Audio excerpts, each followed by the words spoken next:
اللہ تعالیٰ نے جتنے انسانی رشتے بنائے ہیں، ماں باپ، بہن بھائی، چاچے تائے، دادا دادی، نانا نانی، ساس سسر، خالہ بھانجا بھتیجا، پھوپھی پھوپھا، یہ جتنے اللہ نے رشتے بنائے ہیں، ان میں سب سے اہم رشتہ خامد اور بیوی ہے۔ سب سے اہم رشتہ خامد اور بیوی، سب سے قریب ترین رشتہ خامد اور بیوی۔ لباس سے زیادہ کوئی چیز میرے قریب ہے؟ آپ کے قریب؟ لباس سے زیادہ کوئی چیز قریب ہے؟ بولو۔ تو اللہ تعالیٰ کہہ رہا ہے کہ میری بیوی میرا لباس ہے، اور میری بیوی سے کہہ رہا ہے کہ تیرا خامن تیرا لباس۔ تو میں سے مراد سب شادی شدہ، جتنے شادی شدہ لوگ ہیں۔ تو میں بھی کون ہے شادی شدہ طلبہ میں؟ ماشاءاللہ کافی بابرکت مجمع ہے۔ ہاں اچھا، تو اللہ تم سے کہہ رہا ہے تمہاری بیوی تمہارا لباس ہے۔ سب سے قریب شادی کے بعد قریب ترین رشتہ لفظ لباس بتا رہا ہے بیوی ہے۔ قریب ترین رشتہ بیوی ہے، اور جو قریب ترین ہوتا ہے وہ پہلے ہوتا ہے، اس کا حق پہلے آ جاتا ہے، قریب ہو گیا۔ اور کل میں نے کہا تھا کہ لباس اور میرے درمیان کوئی چیز حائل نہیں ہے۔ اس سے میں نے وہ ایک حدیث کو اس کے ساتھ جوڑا تھا جو آپ نے حضرت فاطمہ رضی اللہ تعالیٰ عنہ سے فرمایا تھا کہ جس سے میں پسند کروں اسے تو پسند نہیں کرے گی۔ تو چپ کر کے واپس چلی گئیں اور اپنی اور بیگمات رسول سے فرمایا کہ بھائی آپ جانو اور آپ کا مسئلہ، میں اب اس میں نہیں پڑتی۔ تو یہ رشتہ سب سے قریب ہو جاتا ہے، اس سے قریب اور کوئی رشتہ نہیں ہے۔ جب یہ سب سے زیادہ قریب ہے تو اس کے حقوق بھی سب سے پہلے ہوں گے، اس کا حق بھی سب سے پہلے ہوگا، اس کا خیال بھی سب سے پہلے ہوگا۔ ہمارا جوائنٹ فیملی سسٹم ہے۔ میں کوئی بچیوں کو ساس سسر کے خلاف نہیں بھڑکا رہا، جو سسرال میں زیادتی ہو رہی ہے میں اس کے ازالہ کی کوشش کر رہا ہوں۔ آنے والی بچی اپنے ماں باپ کو چھوڑ کر آئی ہے، اب وہ اپنے خامد کے ماں باپ کو اپنا ماں باپ بنا لے تو اس کی سعادت ہے، اور بچے کے ماں باپ نے اپنی بیٹیوں کو آگے روانہ کر دیا ہے، وہ اس آنے والی بہو کو اپنی بیٹی بنا لیں تو کتنا خوبصورت ہو جائے گا یہ نظام۔ لیکن تربیت بھی نہیں ہے اور سیرت بھی سامنے نہیں ہے۔ مجھے حدیث یاد آ گئی، میرے نبی نے فرمایا یہ جو میرے انصار مدینہ ہیں، سنو بڑی عجیب حدیث ہے، یہ جو میرے انصار مدینہ ہیں یہ اتنے اچھے ہیں، ان کے گھر کسی کی بیٹی جب شادی ہو کے آتی ہے تو اسے یہ احساس ہی نہیں ہوتا میں سسرال میں ہوں یا ماں باپ کے پاس۔ یہ میں چاہتا ہوں، یہ میری تشریح میں کوئی کمی زیادتی ہو جاتی ہوگی، کوئی سائٹ زیادہ بیان ہو جاتی ہے، کوئی کم ہو جاتی ہے، لیکن میں یہ چاہتا ہوں۔ یہ حدیث مجھے اللہ نے ابھی یاد دلوائی ہے، حیات الصحابہ میں ہے، جلد اول میں ہے، کہ آپ نے فرمایا کہ یہ جو میرے انصار، میں دوبارہ کہہ رہا ہوں، یہ جو میرے انصار مدینہ ہیں یہ اتنے قابل تعریف ہیں کہ ان کے گھر جب کسی کی ڈولی اترتی ہے تو اس آنے والی بچی کو یہ احساس نہیں ہوتا کہ میں اپنے گھر میں ہوں یا سسرال کے گھر میں۔ میرے عزیزو، کم از کم تم جو میری اولاد ہو، تم میری روحانی اولاد ہو، تم تو میری بات کو آگے چلاؤ کہ تم اپنے گھر کو، اپنی بیوی کو اس طرح رکھو، اپنے ماں باپ کو بھی اس پہ تیار کرو، اپنی بہنوں کو اس پہ تیار کرو۔ ایک رخ تنقید دی، اے کر دی بھائی، اے کر دی بھائی، یہ سارا یہ میرا ماحول ہے۔ پتہ اٹھیندی کیوں ہے، باندھی کیوں ہے، ٹردی کیوں ہے، یہاں تک یہ ساری کہاں سنی بات ہے۔ تو بچے کے ماں باپ کہیں ہماری بیٹیوں کی تو شادی ہو گئی، اللہ نے ہمیں بیٹی دے دی ہے، اب ہم اس کو بیٹی بنا کے رکھیں گے، اور آنے والی کہے کہ میرے ماں باپ کو تو میں نے چھوڑ دیا، اب میرے خامند کے ماں باپ میرے ماں باپ ہیں، میں نے ان کے پاؤں دھو کے پینے ہیں، تو خود اپنی خوشی سے سارے گھر کی خدمت کرے، کون روکتا ہے؟ لیکن جو ہمارا ایک جابرانہ ماحول ہے، اس نے اس رشتے کو توڑ کے رکھ دیا ہے۔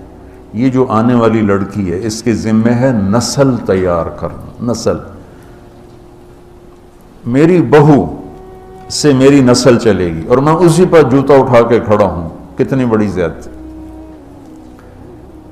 ماں یہ نہیں سوچتی کہ میری نسل جو چلے گی اس لڑکی سے چلے گی۔ اب ساس اگر یوں سوچے کہ میری نسل اس سے چلے گی، سسر یوں سوچے میری نسل اس سے چلے گی، خامند یوں سوچے یہ میری نسل اس سے چلے گی، خامند کی بہنیں یوں سوچے ہمارے بھائی کی، ہمارے باپ کی نسل اس سے چلے گی، تو ہم اس کو عزت دیں، محبت دیں، پیار دیں، تو وہ پاگل ہے جو تمہیں کاٹ کھائے گی یا تم سے لڑے گی۔ اس کو تانے اتنے ملتے ہیں، ذلت اتنی ملتی ہے۔ اور میں نے جیسے کہا لباس سب سے قریب ہے، تو اس کے بعد بیوی کا حق سب سے پہلے آ جاتا ہے۔ ماں باپ کی طرف سے زیادتی آئے تو تمہارے ذمہ ہے اپنی بیوی کو بچاؤ، اللہ کے واسطے اپنی بیویوں کی حفاظت کرو۔ ہاں تمہاری بیوی کی طرف سے زیادتی آئے تو اللہ کے واسطے ماں باپ کی حفاظت کرو۔ تو اس کا مطلب یہ نہیں کہ تم ڈنڈا اٹھا لو، اپنے اخلاق ایسے بناؤ، سپرنگ بن جاؤ، سپرنگ جو فریشرز کو قبول کر کے دب کر نیچے چلا جاتا ہے، نیچے جانے میں جڑ جانے کا نظام چھپا ہوا ہے کہ جھک جاؤ، ماں باپ ناراض ہو ان کے پاؤں پکڑ لو، بیوی ناراض ہو اس کے پاؤں پکڑ لو۔ ذلت میں عزت چھپی ہوئی ہے، ساری زندگی کا تجربہ بتا رہا ہوں۔ ذلت اللہ کی رضا کے لیے ذلت اٹھانے میں عزت چھپی ہوئی ہے۔ ہن لباس لکم، کتنا ہی مجھے غصہ چڑھا ہو میں اپنے کپڑے پھاڑوں گا، مجھے غصہ آ گیا میں نے اپنے کرتے پھاڑنے میں، کسی یہ پاگل تو کرے گا، سمجھدار دوئے دا کرتا پاڑے گا، اپنا نہیں پاڑے گا۔ اب مجھے بیوی پہ غصہ چڑھ گیا تو میرا لباس ہے، اس کو تار تار کر دوں، گالیاں دوں، تھپڑ ماروں، تو ایسا ہی جیسے میں اپنے کرتے کو پھاڑ رہا اور اپنے کرتے کو تار تار کر رہا۔ بیوی کو غصہ چڑھے تو وہ اپنے کپڑے پھاڑتی ہے۔ کپڑوں کے لیے کتنے حفاظتی نظام ہیں، الماریاں بنی ہوئی ہیں اور ہینگر بنے ہوئے ہیں، کریز خراب نہ ہو۔ ہم کھاتے ہوئے کیا کرتے ہیں، آگے اگر کپڑے نئے پہنے ہوں تو آستینے چڑھا لیتے ہیں کہ کہیں کوئی شوربہ کچھ سالن ادھر نہ لگ جائے، ادھر نہ لگ جائے۔ میں جب بھی بیٹھتا ہوں تو میری بیوی کہتی ہے آستینے چڑھاؤ، آستینے چڑھاؤ، لگنا چاہے۔ اور آگے ہم کیا کرتے ہیں، تولیہ رکھتے ہیں، نیپکن رکھتے ہیں، رومال رکھتے ہیں۔ بڑے بڑے ہوٹلوں میں جاؤ تو پہلے وہ ساتھ رکھا ہوتا ہے کہ کوئی کھانے کا ذرہ گرے، سالن کا کوئی قطرہ گرے تو آپ کے کپڑے خراب نہ ہوں۔ ہم کیچڑ میں جا رہے ہوں تو ہم اپنے پاؤں گندے کر لیتے ہیں، کپڑے گندے نہیں ہونے دیتے، اپنے شلوار اوپر کر لیتے، پتلون اوپر کر لیتے، پاجامہ اوپر کر لیتے ہیں۔ تو جب کہیں سے کوئی آنے لگے ایسی ناگواریاں تو اپنے اوپر لے لو، بیوی پہ نہ آنے دو۔ ہم کپڑا بچاتے ہیں یا پاؤں بچاتے ہیں؟ کپڑا بچاتے ہیں، شلوار اوپر ٹانگ لیتے ہیں، کرتے کو یوں سمیٹ لیتے ہیں۔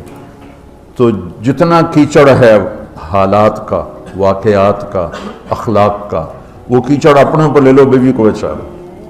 اور بیوی کیا کرے، وہ جتنا کیچڑ ہے حالات کا، واقعات کا، ناگواریوں کا، اپنے اوپر لے لے، خامد کو بچا لے۔ لباس کا اور کیا کام ہے، یواری سواتکم، یہ تمہارے عیب چھپاتا ہے۔ تو میرا کام کیا ہے، میں بیوی کی کمیاں چھپاؤں، ڈھنڈورا نہ پیٹوں۔ بیوی کا کام کیا ہے، خامد کی کمیاں چھپائے، ڈھنڈورا نہ پیٹے۔ دوسرا کام کیا ہے لباس کا، وریشہ، لباس مجھے خوبصورت بناتا ہے۔ یہ ایک واحد رشتہ ہے جو زندگی کو خوبصورت بناتا ہے۔ سب کچھ ہو، بیوی نہ ہو تو تنہائی کا احساس مار دیتا ہے۔ اس سے ایک اور مطلب نکلتا ہے کہ لباس کے بغیر ایک لمحہ گزارا نہیں۔ سارا دن پانی نہیں پیتے ہیں نا، اب میں بیان میں پانی پی رہا ہوں، لیکن 16 گھنٹے تو گزارے ہیں نا، پانی نہیں پیا، کھانا نہیں کھایا، 16 سیکنڈ لباس کے بغیر گزار سکتے ہیں؟ بولو۔ کوئی بھی کمرے میں نہ ہو، تم تنہا ہو، تم کپڑے اتارو تو تم اپنے آپ کو عجیب فیل کرو گے، تم خود اپنے آپ کو چادر میں چھپانے کی کوشش کرو گے۔ ان لباس ایک ایسی زبردست ضرورت ہے بلا دلیل کہ تم تنہا کمرے میں بھی کپڑے اتارو تو تم اپنے آپ کو عجیب سا محسوس کرتے ہو۔ اس سے پتہ چلا کہ بیوی کے بغیر کوئی زندگی نہیں ہے اور خامد کے بغیر عورت کی کوئی زندگی نہیں ہے۔ یہ ہمارا بدبخت معاشرہ ہندی کہ کسی بچی کو طلاق ہو جائے وہ گل سڑ کے مر جاتی، اس کی شادی نہیں ہوتی۔ کوئی جوان بچی بیوہ ہو جائے وہ سسک کے مر جاتی، اس کی شادی نہیں ہوتی۔ کوئی 40-50 سال کا ہو جائے مرد، اس کی بیوی مر جائے، کوئی اس کو لڑکی دینے کے لیے تیار کوئی نہیں۔ اور لباس کا لفظ بتاتا ہے کہ شادی کے بغیر انسان ننگا ہے، اور ننگے انسان کا کوئی کہیں بھی گزارا نہیں ہے۔ لفظ لباس بتاتا ہے کہ ہم اس چیز کو رواج دیں کہ شادیاں ہوں، بیوہ کی شادی ہو، مطلقہ کی شادی ہو، کوئی کس کی بیوی مر جاتی ہے۔ حضرت ابن مسعود کا فرمان ہے اگر میری موت میں 10 دن باقی ہوں تو بھی میں شادی کر لوں گا اگر میری بیوی مر جائے تو۔ ابو ہریرہ کہتے ہیں اگر میری زندگی میں 7 دن باقی ہوں اور میری بیوی مر جائے تو میں 1 ہفتہ بھی شادی کے بغیر نہیں رہوں گا، میں شادی کر لوں گا۔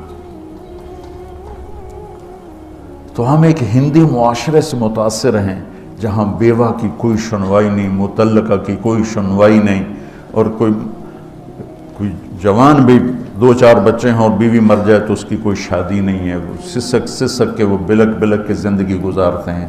ہم لوگ اس کو رواج دیں۔ لباس، لفظ لباس بتا رہا ہے کہ جیسے لباس کے بغیر ایک لمحہ آدمی چین سے نہیں بیٹھ سکتا، ایسے ہی اس رشتے کے بغیر زندگی میں کوئی خوبصورتی نہیں، کوئی حسن نہیں ہے۔ ہن لباس لکم انتم لباس لہن۔ تو لباس کیا کرتا ہے؟ زیب و زینت۔ لباس کیا کرتا ہے؟ عیب چھپاتا ہے۔ لباس کیا کرتا ہے؟ خوبصورت بناتا ہے۔ تو اس رشتے کو خوبصورت بنانا ہے، بیوی خامند کے لیے، خامند بیوی کے لیے۔ کس طرح یہ رشتہ خوبصورت بنے گا؟ اچھے اخلاق کے ساتھ، اچھے اخلاق کے ساتھ۔ اگر گھر والوں کے اخلاق اچھے ہوں، وہ بچی ساس سسر کو ماں باپ بنا لے، ساس سسر بچی کو ماں باپ بنا لے، خامند بیوی کو ہتھیلی کا چھالا بنا لے، بیوی خامند کو ہتھیلی کا چھالا بنا لے۔ میں قربان جاؤں اپنے نبی پر، ساری کائنات کو نور ایمان دینے والی ہستی، اور حضرت عائشہ رضی اللہ عنہ کو لقمے بنا کے کھلا رہے۔ کمال۔ حضرت عائشہ رضی اللہ تعالیٰ عنہ، وہ بڑی بڑی بوٹیاں ہوتی تھی نا، وہ اٹھا کے ایسے نوچتی اور پھر رکھ دیتی، روٹی کا ٹکڑا اٹھاتی۔ میرے نبی وہی بوٹی اٹھاتے جہاں حضرت عائشہ نے نوچا ہوتا تھا، وہیں دکھا کے کرتے تھے، ان کی محبت کو لینے کے لیے اور ہمیں سکھانے کے۔ حضرت عائشہ گلاس اٹھاتی، وہ بڑے بڑے ہوتے تھے، اب تو یہ چھوٹے چھوٹے گلاس ہیں۔ بخل کا زمانہ آ گیا، پانی بھی تھوڑا دیں دیں۔ ہمارے دیہات کا کلچر تھا، اب تو مٹ گیا ہے، مہمان ہی کوئی نہیں ہوتے۔ جب کچی سڑکیں ہوتی تھیں اور ذرائع نہیں تھے تو بہت سے مسافر ہمارے ڈیروں میں آ کے رات گزارتے تھے، ہماری پہچان والے نہیں، اجنبی راہگیر، اور کوئی پہچان والے بھی، لیکن جو بھی تھے، کوئی اپنے ہیں، پہچان والے ہیں، دوست ہیں، مسافر راہگیر ہیں، ان کو رات کو کھانے کے بعد دودھ پلانا یہ ہماری تہذیب تھی کہ جتنے بھی ہیں دیرے میں، 15 ہیں، 20 ہیں، 1 ہے، جاؤ بھائی روٹی کھا لی، ہم دودھ پیواؤ سارے ہیں۔ وہ جانور بہت زیادہ ہوتے تھے، کھیتی باڑی کم ہوتی تھی، دودھ وافر ہوتا تھا۔ وہ گلاس اتنے بڑے بڑے ہوتے تھے، 3-3 پاؤ کا گلاس ہوتا تھا۔ تو ایک ہمارے دادے کے زمانے کا نا چچا لال سنپال، وہ آ گیا دیرے میں، نوکر گیا دودھ پلانے، تو گلاس کو دیکھ کے نوکر سے کہندا پتر میں نہیں پیندا. اس نے کہا چاچا کیوں نہیں پینا؟ اس نے کہا دو تو ود پیواں تو بے غیرت بنا تے دو تے میرا گزارا نہیں جاتا. میں نہیں پینا. تو حضرت عائشہ رضی اللہ تعالیٰ عنہ گلاس اٹھاتی اور یہ پیا، یہ رکھا. میرے نبی اٹھاتے اور جہاں حضرت عائشہ کے ہونٹ لگے ہوتے تھے وہاں ہونٹ رکھ کے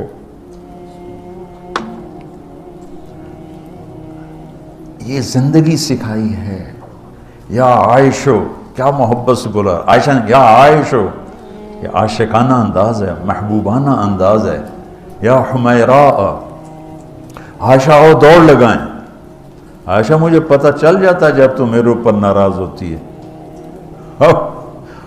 حضرت عائشہ نے کہا وہ کیسے؟ کہ جب تو میرے اوپر ناراض ہوتی ہے نا تو یہ نہیں کہتی مجھے رب محمد کی قسم، تو کہتی مجھے رب ابراہیم کی قسم. جب تو میرے اوپر راضی ہوتی ہے تو کہتی ہے مجھے رب محمد کی قسم، اور جب تو میرے اوپر ناراض ہوتی ہے تو کہتی مجھے رب ابراہیم کی قسم. کہ یا رسول اللہ صلی اللہ علیہ وسلم نام ہی آپ کا نہیں لیتی، میرا تو دل آپ پہ کیا، میری جان قربان ہے آپ پر. عرب کے ماحول میں اظہار عشق عیب تھا بیوی سے. ہاں معشوق سے اظہار عشق ساری شاعری بھری پڑی. تم نے شعراء جاہلیت پڑھو یا بعد کو پڑھو، بھری پڑی. وَهَلْ تَبْكِينَ لَيْلَا إِذَا مِتُّ قَبْلَهَا وَقَامَ عَلَى قَبْرِ النِّسَاءُ النَّوَائِحُ لَيْلَا كَمَا لَوْ أَصَابَ الْمَوْتُ لَيْلَا بَكَيْتُهَا وَجَادَ لَهَا دَمْعًا مِنَ الْعَيْنِ الصَّافِحُ وَأَغْبِتُ مِنْ لَيْلَا بِمَا لَا أَنَالُهُ بَلَا كُلُّ مَا قَرَّتْ بِهِ الْعَيْنُ طَائِعُ وَلَوْ أَنَّ لَيْلَا. دیکھو لیلہ لیلہ لیلہ، چار شعر ہیں لیلہ، ہر شعر میں لیلہ. وَلَوْ أَنَّ لَيْلَ الْأُخَيْلِيَّةَ سَلَّمَتْ عَلَيَّ وَدُونِي جَنْدَلٌ وَالصَّفَائِحُ لَسَلَّمْتُ تَسْلِيمَ الْبَشَاشَةِ أَوْزَقَ إِلَيْهَا صَدًا مِنْ جَانِبِ الْقَبْرِ سَائِحُ. وہ بڑے زور شور سے لیلہ لیلہ لیلہ اپنے اشعار میں کہہ رہا ہے. لیکن بیوی سے اظہار عشق عیب، موت، اس ماحول میں جس میں بیوی سے اظہار عشق ایک عیب تھا اور معشوق سے اظہار عشق شاعری بھری پڑی. ترکت ہوا لیلا وسعد بمعزل، کیا کیا خوبصورت شاعری ہے. بے اب الشموس الجانحات غواربا اللہ بساط من الحریر جلاببا حاولنا تفدیتی وخفنا مراقبا فغضانا ایدیہن فوق ترائب.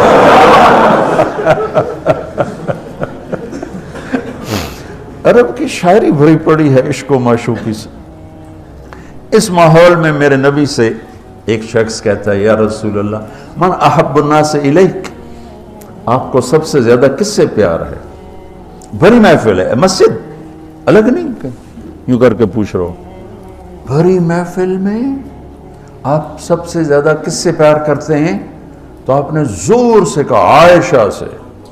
اللہ اکبر اللہ اکبر. ہائے ہائے ہائے. وہ تو ہل گئے، وہ کہنے لگے، ان کی تو سمجھ میں نہیں آئی بات. تو انہوں نے کہا یا رسول اللہ میرا مطلب ہے مردوں میں آپ کس سے زیادہ پیار کرتے؟ تو آپ کو اندازہ ہو گیا بھائی کیوں یہ پوچھ رہا ہے. اس کو ہضم نہیں ہوا جواب. تو آپ نے کہنا تھا ابو بکر سے. تو آپ نے فرمایا مردوں میں عائشہ کے ابا سے، ابوہا عائشہ کے ابا سے. کیا زندگی سکھائی. ہن لباس لکم وانتم لباس لہن، یہ تمہارا لباس ہیں. تمہیں کتنا ہی غصہ چڑھے لباس تو نہیں پھاڑو گے. تمہیں غصہ چڑھے بیوی کو بے عزت نہ کرو. بیوی کو غصہ چڑھے تو کرتا پھاڑے گی، اپنا دوپٹے کو آگ میں ڈالے گی نہیں، اس کو بچائے گی. صرف پاگل یہ کام کرتا ہے. اسی ایک لفظ لباس کے اندر زندگی گزارنے کا پورا طریقہ موجود ہے. اور اسی کے اندر بیواؤں کی، مطلقہ کی، رنڈوے کی شادی کا اشارہ خوبصورت موجود ہے کہ لباس کے بغیر تو ایک لمحہ انسان نہیں گزار سکتا. اس کو رواج دینا یہ ہمارے ذمے ہے، اور اپنے نبی کی معاشرت کو بتانا یہ ہمارے ذمے ہے. ہم تو ان مسائل میں پڑ گئے جن کا نہ جنت سے تعلق ہے نہ جہنم سے تعلق ہے. الٹا وہ مسائل جس میں زیادہ اختلاف ہے اس میں زیادہ بولنا، زیادہ تقریریں کرنا، اس چیز نے ہمیں اپنی منزل سے بہت دور کر دیا. ہم کھو گئے ہیں، کہیں اور چلے گئے ہیں. تو اس عرب کے ماحول میں میرے نبی نے لباس بنا کے دکھایا. اور صفیہ رضی اللہ تعالیٰ عنہ چھوٹے قد کی تھی، اونٹ پہ سواری کے لیے وہ خود نہیں کر سکتی تھی، آپ نے اپنا گھٹنا آگے کر دیا. حضرت صفیہ نے آپ کے گھٹنے پر پاؤں رکھا اور اس کو زینہ بنا کے آپ نے ان کو اوپر چڑھایا، زینہ بنا کے.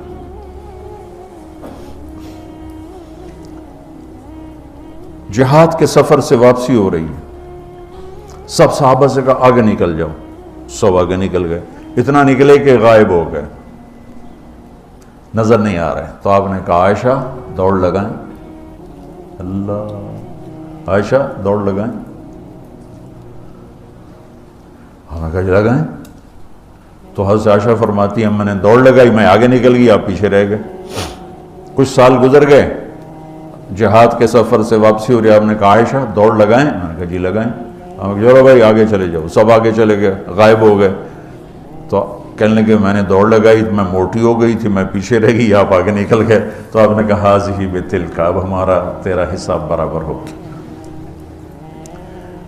آپ بچوں زندگی تو پڑھو کہ تمہارے نبی نے کیا خوبصورت زندگی گزاری ہے.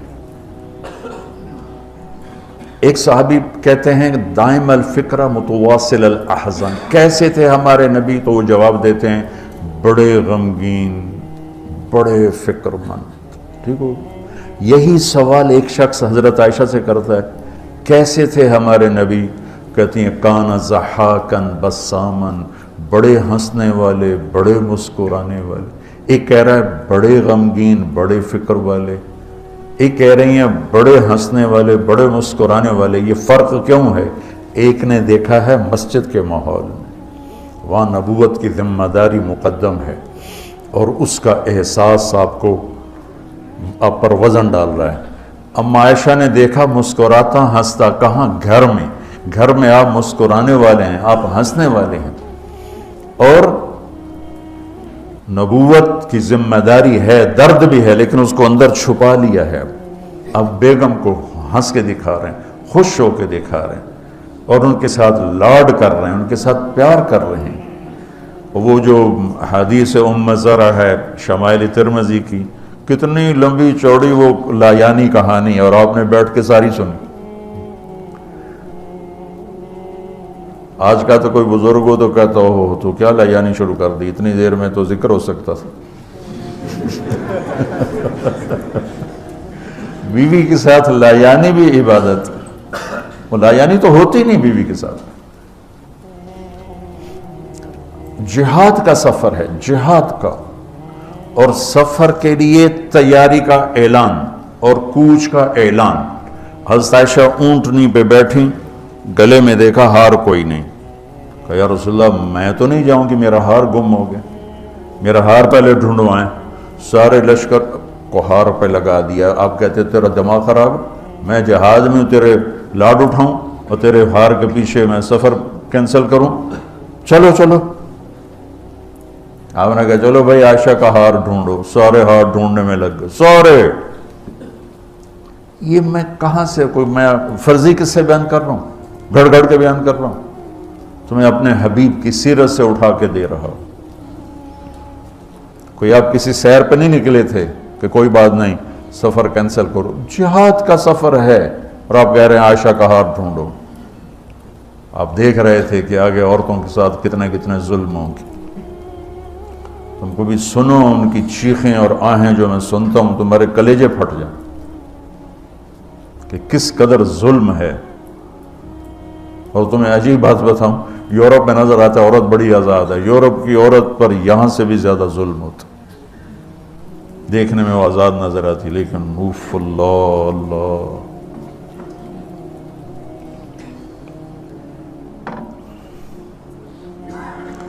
شام ہو گئی تو قافلہ رک گیا، اب تو بھائی شام ہو گئی، ہار نہیں ملا۔ مغرب عشاء کے لیے تو پانی موجود تھا، اب عشاء پڑھنے کے بعد پانی ختم، چونکہ خیال تھا بھائی اگلی منزل پانی ہے تو وہاں جا کے نماز پڑھیں گے، تو اب پانی کوئی نہیں ہے، اور سب نے ابو بکر صدیق رضی اللہ تعالیٰ عنہ کو تانے دینے شروع کیے، تیری بیٹی کی وجہ سے اب فجر کی نماز کا کیا بنے گا، اب تو پانی کوئی نہیں، وہ وضو کیسے کریں گے، تیمم کی آیت ابھی آئی نہیں ہے۔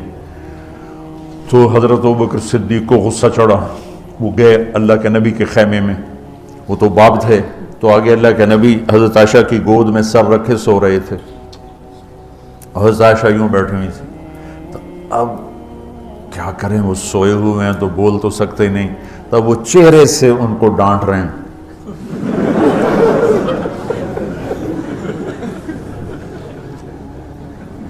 اور آگے بڑھ کے انگلی یہاں مارے ٹک، وہ کہتی میں ایسے ہوگی تاکہ انگلی کے درد سے میں یوں نہ ہوں کہیں اللہ کا نبی جاگ نہ پڑے، تو ٹک ٹک ٹک ٹک، تیری وجہ سے آج سارے صحابہ تکلیف میں اور پانی کوئی نہیں ہے، گویا چہرے سے سارا کچھ کہہ رہے ہیں، یوں کر رہے ہیں، چہرے سے سارا کچھ بتا رہے ہیں، اور غصے میں باہر آ گئے۔ اللہ کے نبی کی آنکھ کھلی، پتہ چلا پانی کوئی نہیں، نماز کا ٹائم ہے، اللہ نے کہا چلو فتیمموا صعیدا طیبا، چلو بھائی مٹی سے تیمم کرو، ہم نے تمہیں پانی سے بھی بے نیاز کر دیا۔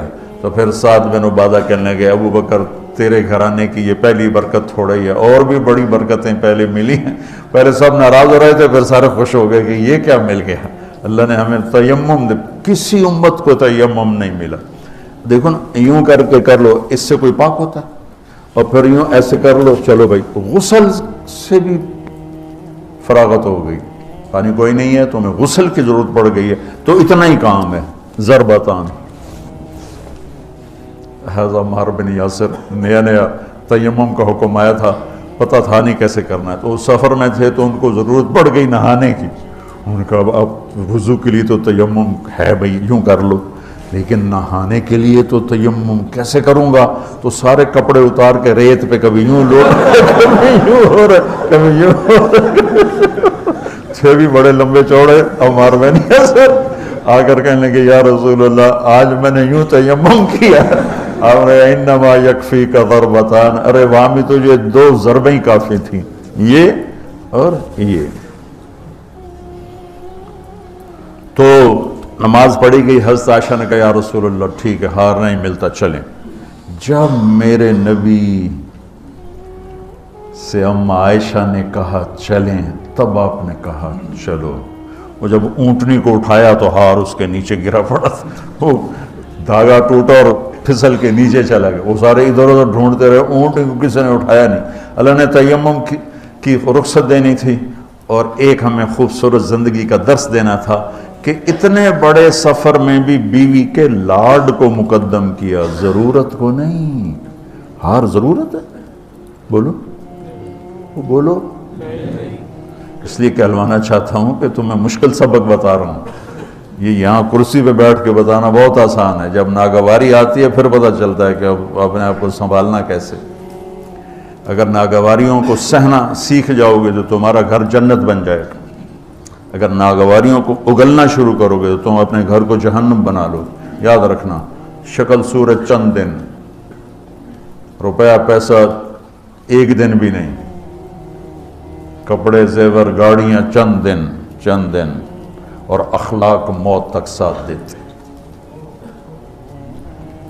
اخلاق کا حسن کبھی باندھ نہیں پڑتا، اخلاق کے حسن و جمال کو کسی میک اپ کی ضرورت کوئی نہیں۔ بمکارم الاخلاق کن متخلقا لیفوہا ثناء جدک العطر الثنی فاصدق صدیقک ان صدقت صداقتا فادفع عدوک باللتی فاذا الذی۔ ضمیری کہتے ہیں کہ ایسے اخلاق بنا کہ تم مشک کی طرح مہکے، دوست کو دوست بن کے دکھا، اور فادفع عدوک باللتی فاذا الذی، یہ مصر آپ کی فصاحت پر پتہ بتاتا ہے کہ کیا کمال سے آیت کو اس مصرے میں فٹ کیا۔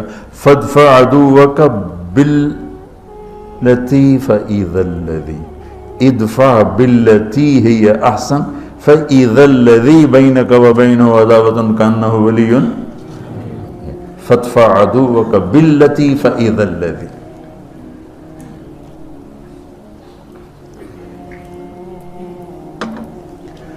تو یہ رشتہ بہت مظلوم ہے اس وقت، بہت مظلوم ہے. بے شک کہیں آنے والی لڑکی ایسی بے وقوف ہوتی ہے کہ تہس نہس کر دیتی. لڑکی کے ماں باپ اتنے بے وقوف ہوتے ہیں کہ بچی کو دینے کے بعد بھی اپنے کنٹرول میں رکھتے ہیں. وہ بیچاری نہ ادھر کی ہوتی ہے نہ ادھر کی ہوتی. کہتی میں تینوں پالیا ہے تو میری مننی ہے کہ اپنے خامند دی مننی ہے. حالانکہ جب قبول کیا کا لفظ کہہ دیا، اب سب سے بڑا حق خامند کا ہے. جب لڑکے نے کہہ دیا قبول کیا تو سب سے بڑا حق اب بیوی کا ہے. میرے نبی نے اس رشتے کو خوبصورت کر کے دکھایا، حسین کر کے دکھایا، اور اس وقت سارے ملک میں ایک آگ لگی ہوئی ہے اور اس کے پیچھے اور کوئی بڑے اسباب نہیں، صرف بد اخلاقی ہے، صرف بد اخلاقی. اس ایک آیت کو بچوں ذہن میں، ہن لباس لکم، میری بیوی میرا لباس ہے. جتنی میں لباس کی حفاظت کرتا ہوں اتنا میں اس رشتے کی حفاظت کر لوں میرا گھر آباد ہو جائے. میرا خامند میرا لباس ہے، میں جتنا اپنے لباس کی حفاظت کرتی ہوں اتنی اپنے خامند کی حفاظت کر لوں میرا گھر آباد ہو جائے. تو یہ بہت خوبصورت تشبیہ ہے، بہت خوبصورت تعبیر ہے جو میرے رب یہاں لے کر آئے ہیں، اور زندگی گزارنے کا طریقہ. اور دوسری بات دیکھو، اللہ اس آیت کو لائے ہیں روزے کے فرض میں. یہ ایک ابھی بات سمجھ میں آئی ہے.